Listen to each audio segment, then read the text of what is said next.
Hi,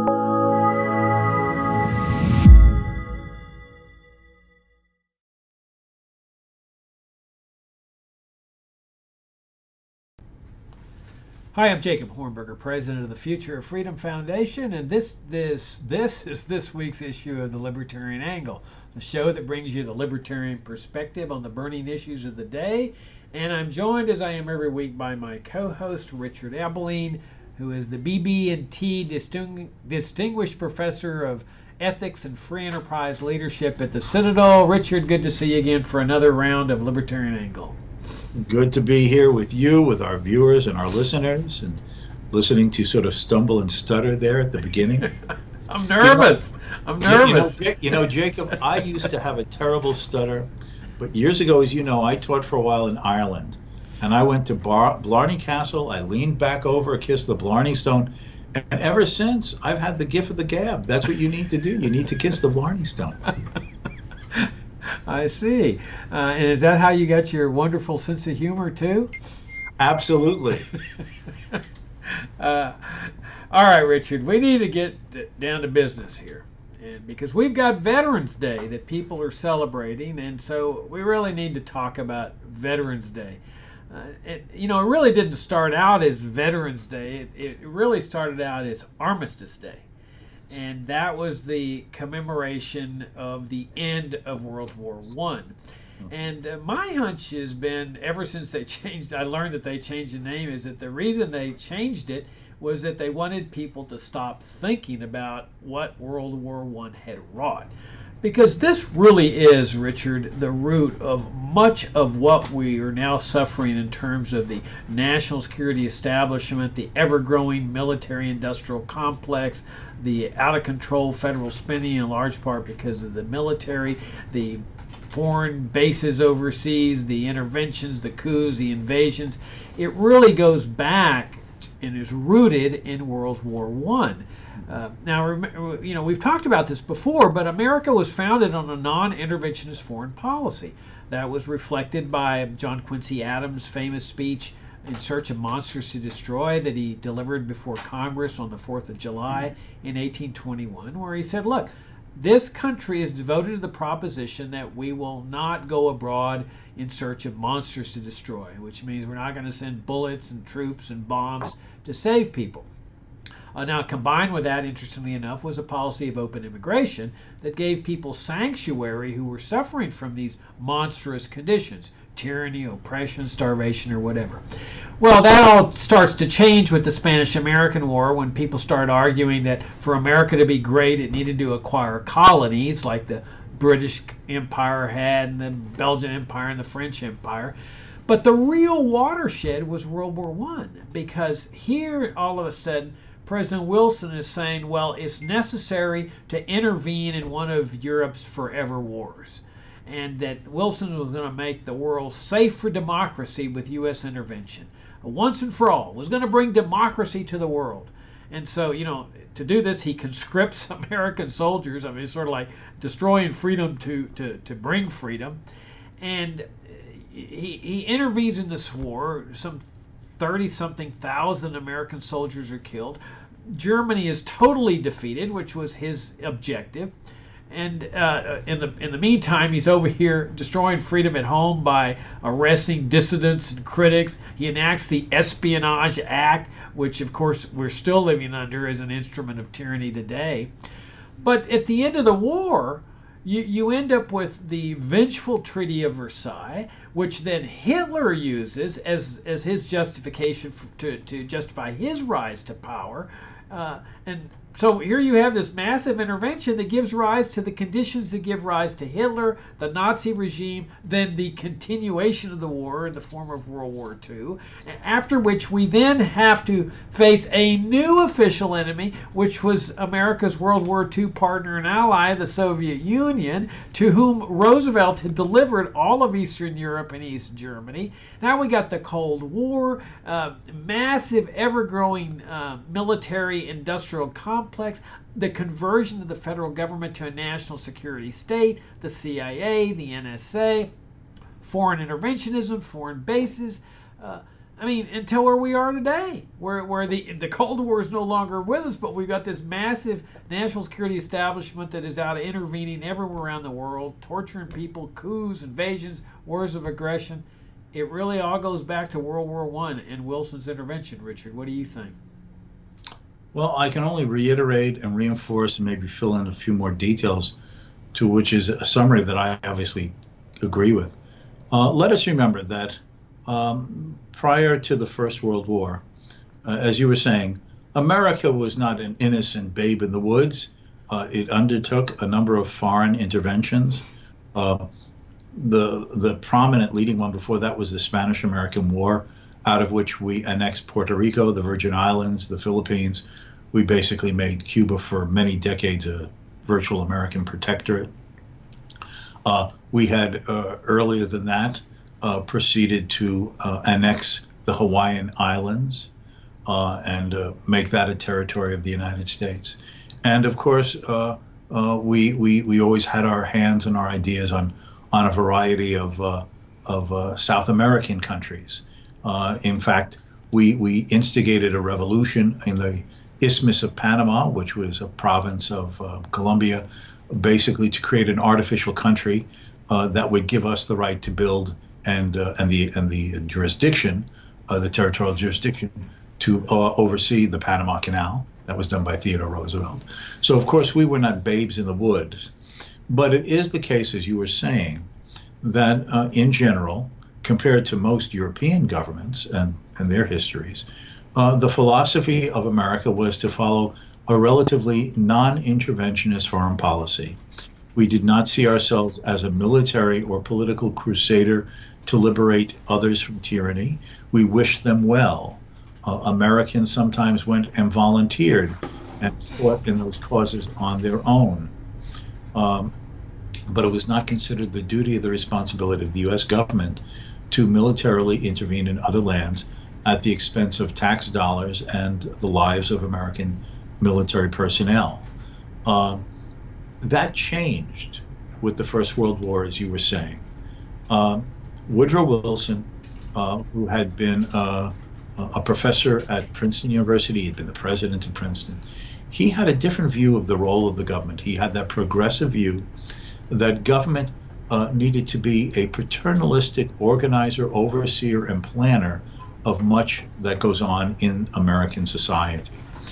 He was skeptical of a continuing relevance of division of powers within the Constitution. He believed in the centralization of authority increasingly in presidential hands. And he believed that just was necessary to remake America in what was the emerging progressive image of an activist and paternalistic government. It was under his watch that we got the Food and Drug Administration, the income tax, Social Security, the Federal Reserve. All of these were manifestations of his belief in an activist and paternalistic and concentrated role for the federal government. And his idea of a mission followed over into foreign affairs. He attempted to intervene in Mexico in 1916 while remaining technically neutral in the European conflict. But he believed that rightness was on the side of the British and French compared to the Germans. And that it was America's role and duty and destiny to set right other lands, just as it was the duty and responsibility of the government domestically to set right the American society. And so in April of 1917, he called upon Congress, even though we had not been attacked, he called upon Congress to issue a declaration of war against Germany and its related Central Powers, Austria-Hungary, Bulgaria, and the Turkish Empire, and to place us formally on the side of the Allies, Britain, France, Italy, and what was now a new Republic of Russia, since the Tsar had abdicated in March of 1917. And what followed? Some of the things that you highlighted, Jacob, I'm just going to try to reinforce and bring out the date. He immediately set up propaganda agencies where it was expected that the American people were to be aroused into a euphoria of patriotism and willingness to go fight in other lands to make the world safe for democracy, to fight the war that would end all wars. In this process, they would set up these committees, Minutemen committees, and these were people who had the legal right to go into businesses and factories and for 2 minutes give little propaganda talks that closely dissented from the war and the rationale for America's participation in the war. Those like U.B. Debs, who was the head of the American Socialist Party. Now, one can disagree with his socialist ideals and still believe that as an American citizen, he had the constitutional right to peacefully, non-violently, in the non-traitorous sense of serving another country, to peacefully express his reasons for thinking this was a wrong path that America was following. That is his dissent from the war hysteria. The consequence was he was imprisoned, arrested and imprisoned by Wilson's administration. Surveillance was set up on those perceived to be enemies of the government. They raised taxes immensely. The new Federal Reserve that was meant to assure the stability of the American currency ended up financing through monetary creation approximately 60% of the deficit spending of the Wilson administration to finance the war. Wage and price controls were introduced. Industries were either heavily regulated or even nationalized by him. And the idea of the goal and the purpose of war planning. The newspapers were browbeaten into following this propagandistic course of America was on the right path to bring salvation to the globe. And then at the height of this, when the Germans have sued for peace and the armistice had been signed, then in the middle of 1919, Wilson goes off to Paris to be part of the negotiations for the peace treaty with Germany, with that Treaty of Versailles. And you could just imagine his ego being fed as he arrives in Paris, and there's the ticker tape parades and the huge crowds. The Savior has come from America. He's going to lead us out of the wilderness. He's going to bring us into the promised land. The euphoria of viewing him as a demigod was gross in its psychological manifestation, and embarrassing to anyone with sense on how Wilson must have fed off this, given his idea of the executive leader of an America guided by progressive ideas. Now, of course, what came out of this? You alluded to some of this, Jacob, and rightly so.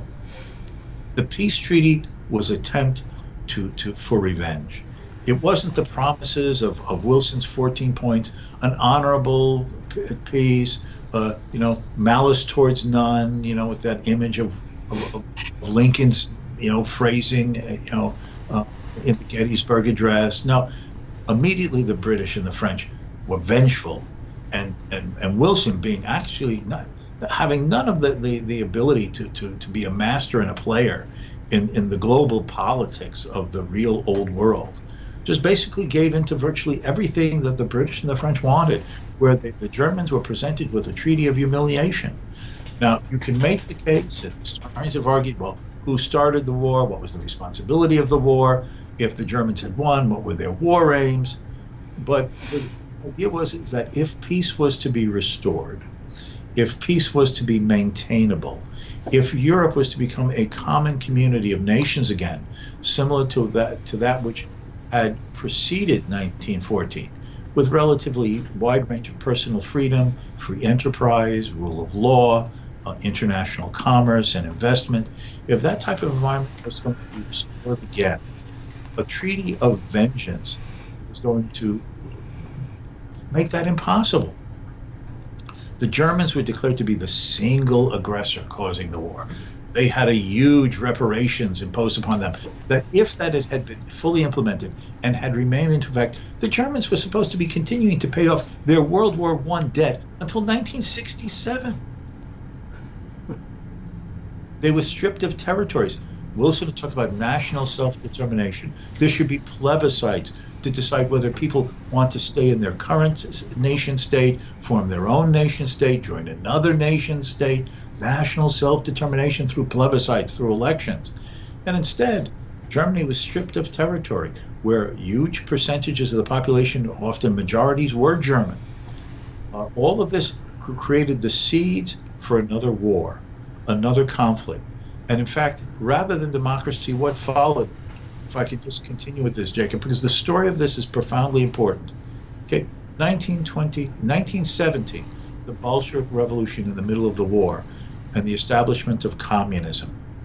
1922, Mussolini's somewhat fictitious march on Rome, and the establishment of a fascist dictatorship in Italy.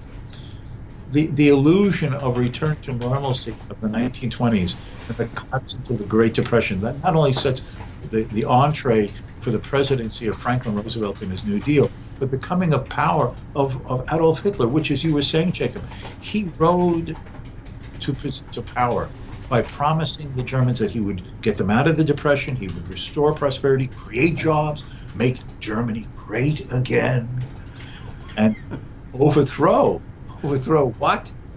The Treaty of Versailles, the humiliation, the embarrassment, the attempt to grovel and keep Germany down. All of this played upon the psyche and the psychology of the Germans. Hitler was a demagogue. He was an evil racist. He was a hyper-nationalist. He cared for the German people only as a vehicle for his own imageries of his destiny of being the leader of the German race. But he played upon these psychologies and weaknesses and angers and resentments and the horror and the misfortunes many people were in during the Great Depression to finally come to power in January 1933, setting the stage for then the events of the 1930s that culminated breaking out of the Second World War. All of these things, all of these events, all of these consequences, all of these policies, all of these losses of lives, of property, of social disruption, all of these things can be said to have had their catalyst in the events leading up to, the policies followed, and then the course resulting from the First World War. This is what needs to be remembered as we look back on this Veterans Day, which, as you correctly said, was originally Armistice Day, the armistice ending the First World War, because rather than ending war, it created a century of war, conflict, concentrated power, the imperial presidency, the surveillance state, the taxing state, the militarist state, the imperialist state. Americans don't like to hear these phrases used about their government and their country. But the fact is, in a dispassionate way, if you ask, what is a surveillance state? What is an imperial or concentrated presidency form of government? What is an empire? Empires have taken many forms, direct and indirect, and the United States was transformed first through World War I and then certainly out of World War II into an empire of global presence, global involvement, and global cost to the freedom of Americans. That is the legacy of what happened 100 years ago, and it needs to be remembered. Now, I have to say one other thing. Maybe some viewers or listeners will hear this and they say, you're demeaning, you're insulting to those who gave, as they say, the final measure for their country. I in no way intending or desire or would be disrespectful of those who honestly and sincerely, however misguidedly by their government, were led to serve and die in these wars. They may have done it because they believed that they were serving their country and trying to preserve freedom. I in no way impugn their motives, their intentions, and their willingness to make that sacrifice. But they were put in the position of risking their lives and dying for their country, not because the country was endangered by an aggressor, a threat to the liberty of the people, but because of the statist, collectivist, interventionist, imperialist, and progressive policies of their own government that had nothing to do with the threat to liberty, but which cost them their lives or permanent disabilities. And that I place on the doorstep of the government, that honest Americans maybe is guided in taking into the rhetoric of their governments, but honest Americans who went believing that this is what they were fighting for, but deceived and manipulated for purposes having nothing to do with that. Yeah, I think your summary of the destruction of liberty at the hands of President Wilson is extremely important, because that was one of the costs. It wasn't just the soldiers who were really being sacrificed for nothing. I mean, the war to end all wars, come on, and the war to make the world safe for democracy. I mean, this is what these guys died for. This is what Wilson sent them in the battle for. But as you point out, in the process, he destroys freedom here at home. And another aspect of this was conscription. I mean, there wasn't enough people volunteering to go fight in this war, and rightly so. I mean, Americans are basically a pretty smart people. Like, who wants to go give his life for this idiotic cause of, we're going to end all wars? Yeah, right. And so he resorts to conscription, which is essentially a form of slavery. It's forcing American men against their will to go into this faraway land to kill or be killed. And so he destroys the freedom of these people to, bring the end to all war. So those 33,000 men die to finally bring an end to war. Really perverse. And then there was the persecution of German Americans. This was a nation of immigrants, and a lot of those immigrants were German immigrants. And boy, they went after them with a vengeance, like they might be secret spies or whatever, and they couldn't teach German in many of the public, i.e. government schools. And you couldn't call sauerkraut anymore, because that would be treasonous. You had to call it freedom cabbage. Well, at the end of this thing, the American people knew what an abomination it was. They knew that this thing had turned into a fiasco, that American soldiers had died for nothing. And so that was why Americans were overwhelmingly opposed to entry into World War II. They had seen what World War I had produced. They had seen what the abandonment of America's heritage of non-interventionism had produced. It did not end all wars. It did not make the world safe for democracy, because in this very country where the U.S. intervention had brought about the total defeat of Germany, you suddenly have the rise of Adolf Hitler, which is not exactly the most democratic, benevolent person in the world, and you've got now the conflict, the looming conflict, which was really just a continuation of World War I. And as you point out, Hitler used the Treaty of Versailles to the maximum degree. Most historians, John Maynard Keynes, of where the famous Keynesian economics comes from, even he was saying this is a very bad treaty. It's going to result in very bad consequences. It needs to be revised. A lot of the diplomats were saying that, but no, we're going to just leave it as is. And Hitler used that to maximum advantage to justify his rise to power.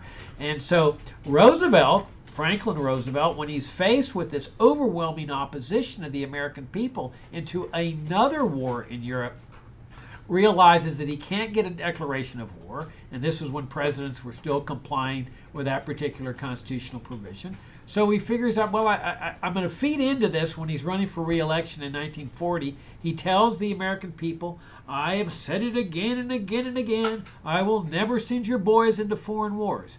Well, in fact, it was a lie. He was doing everything he could to provoke the Germans into attacking so that he could say, oh, we're just defending now, I need a declaration of war.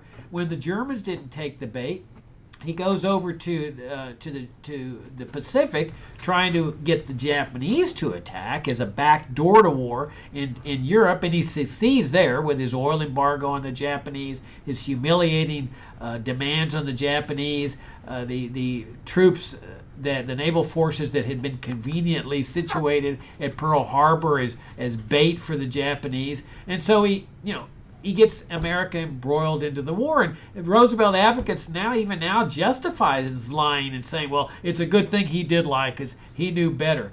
Well, what does this say for a democratic system? Who's in charge? If the American people are saying we don't want to be involved in this other foreign war, under what justification does the president subvert that? by provoking an enemy nation, or what he wants to be an enemy nation, into attacking the United States. So you have all of these perverse consequences that go back to Wilson's intervention. Yes, and I think that one has to appreciate is that once this precedent emerged with American participation in the Second World War, the war ends, and it was presumed that America now had to play policeman of the world, the keeper of world civilization against the now remaining totalitarian country, Stalin's Soviet Union. But what were the consequences of that?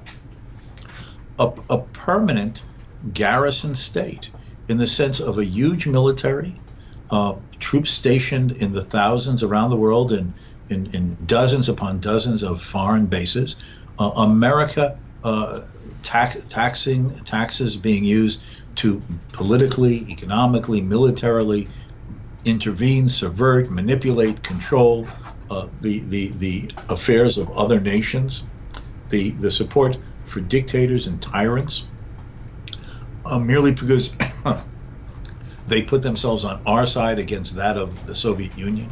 I mean, the mindset was best explained, that set the tone for the entire Cold War during a press conference that Roosevelt had during the Second World War.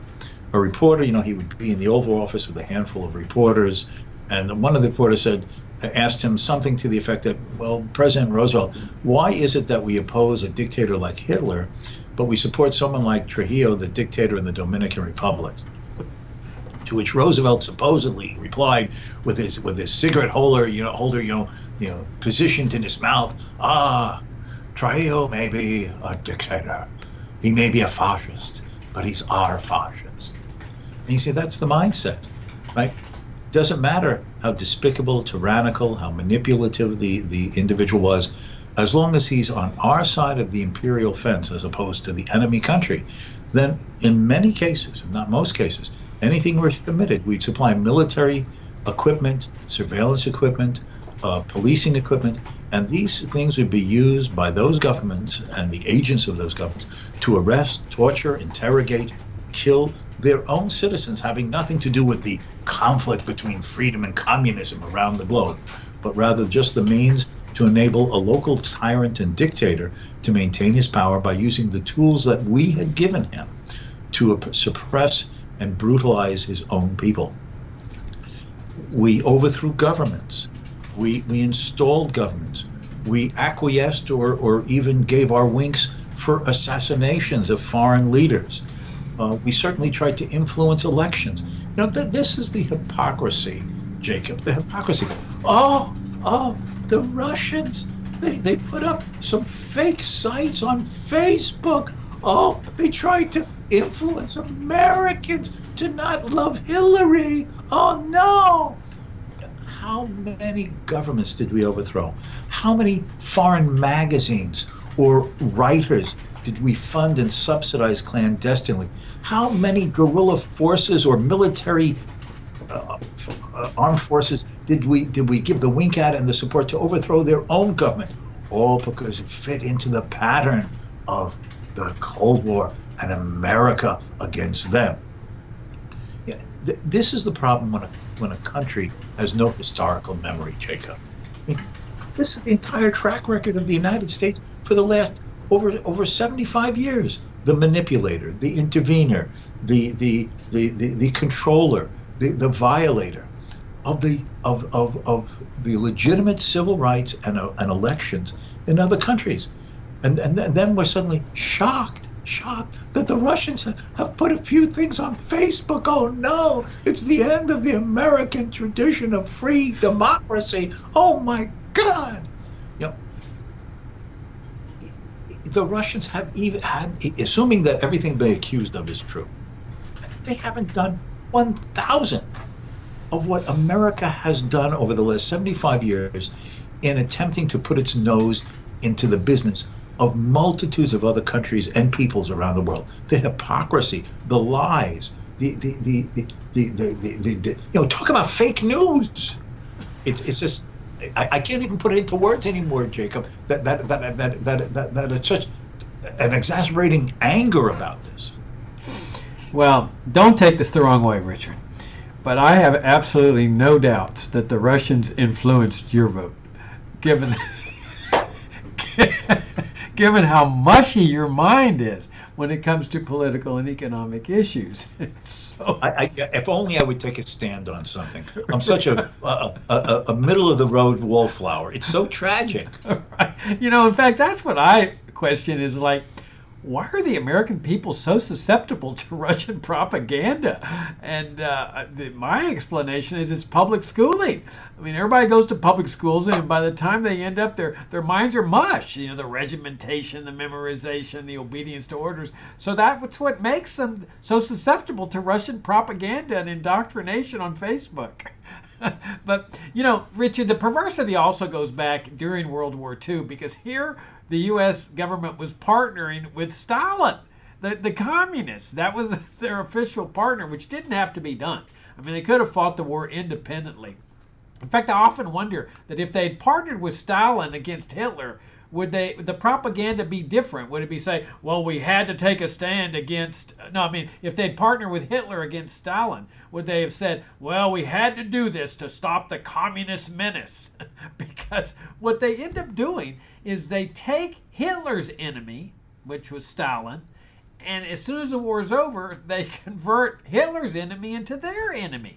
Yes. Who had previously been their partner and ally, and this now justifies the entire Cold War, and most significantly, what I consider the watershed event in U.S. history, and that is the conversion of the federal government to what is known as a national security state, which is the form of government that characterized the Soviet Union, China, Pakistan today, Egypt today, Saudi Arabia today. It's characterized by a massive military establishment, intelligence establishment, CIA, assassination, torture, NSA, massive secret surveillance. You find this in all totalitarian regimes. And the justification was, well, if we don't do this, we will lose to the communists. We will lose to our new official enemy. So we have to become like them in order to prevent them from defeating us. So we destroy our own freedom and our own form of limited government republic to protect us from this national security state that exists in the Soviet Union or China, and what they called a worldwide communist conspiracy that was based in Moscow. But always with the assumption that once the Cold War is over, you get your limited government republic back.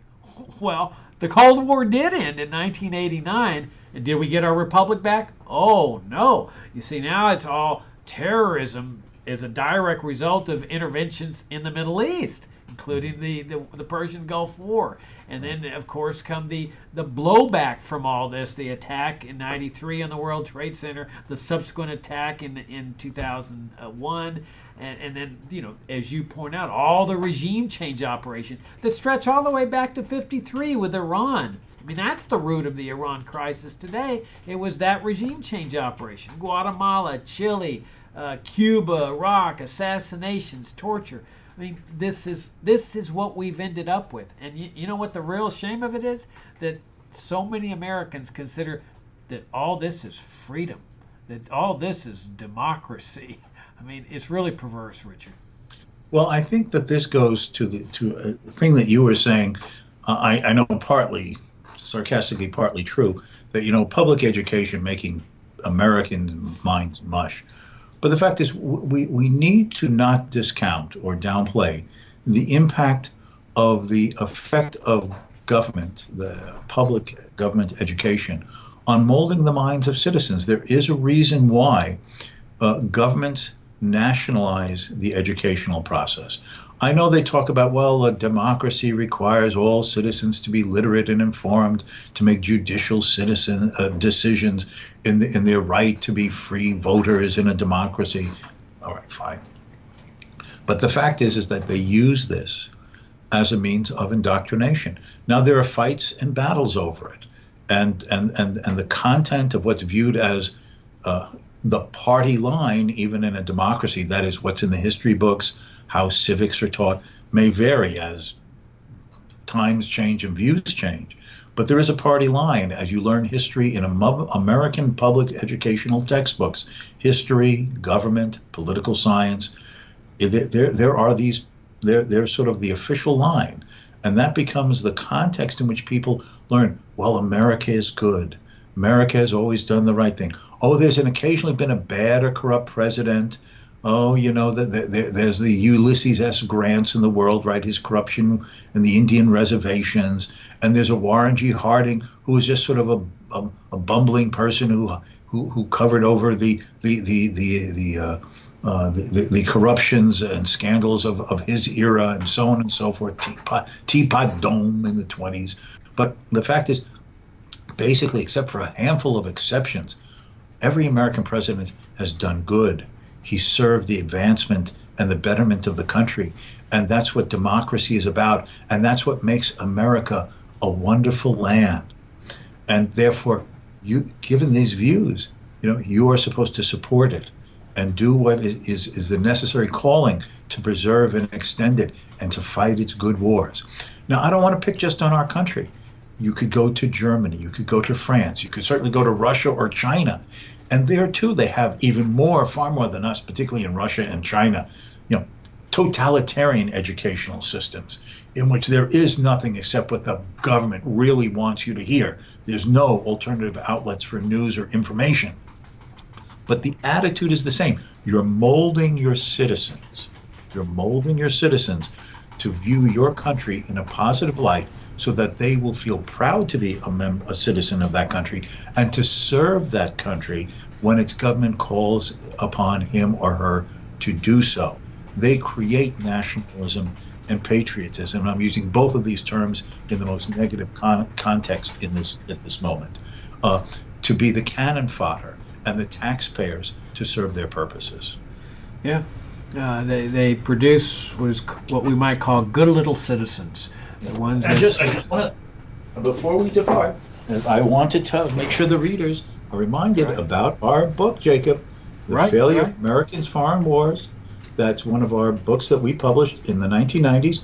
It may seem like an oldie, but in my opinion, it's a goodie, in which Jacob and myself and Ralph Rako and Sheldon Richmond and I think James Bovard and a number of others all share their views on doing detailed and careful analyses of the American wars of certainly over a century and the negative effects that they had on American freedom, fortunes, and the lives of its citizens. And it's still available and is certainly a complement to the type of themes that Jacob and I have been talking about today. Yeah, Richard was the Vice President of Academic Affairs for FFF when it got founded back in 1989 and remained there until he became president at the Foundation for Economic Education, which was around, 15 years of FFF. And yes. He and Richard was really the primary editor. We're co-editors on this book, but Richard was the primary editor, putting these essays together, and it is a fantastic book. It consists of timeless essays on this subject, and it shows you, Richard, that we're not newcomers to this. We've been telling people this for 30 years, or almost 30 years here at FFF, that this is a wrong road for America. And I think I should also mention another book we published in the 1990s along the lines that we were just talking, by Sheldon Richmond, called Separating School and State. Yes. How to Liberate America's Family, that talks about what public government schooling does to people's minds, especially in the context of what we've been talking about here.